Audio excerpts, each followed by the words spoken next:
పిచ్చాడు ఏందన్నది 110 రూపాయలు జ్వరం వచ్చి కూడా నిలబడి పోవాలి. ఆ లేడీస్ కి పరిస్థితి ఫ్రీ సీట్ అన్న లేడీస్ పెట్టాలి. లేకుంటే ఈ చేతిలో ఇంత రోజు అన్న 5 రోజులు 5 రోజు పోతున్నా అన్న, ఒక్క రోజు కూడా సీట్ దొరకలేదు. అరే నేను కూర్చుందంటే పక్క ముసలి కట్టలేమంటాం మనం. కొంత సెన్స్ ఉండాలి మనకు కూడా. ఇంత ఫుల్ ఎక్కి కండక్టర్ సరే అవుతామా అంటే వేరే బస్సులు ఎక్కి వేరా రోజు దొరకట్లేదు. ఇంత బస్సులు ఎందుకు వెళ్ళాలి? బస్ కి రోజు దొరకట్లేదా? రోజు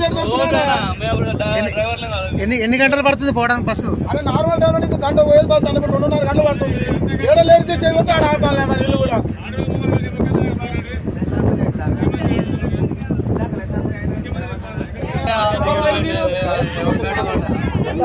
అందరికీ ఒకటే బస్సు పెట్టి ఇబ్బంది అయిపోయాయి. ఇప్పుడు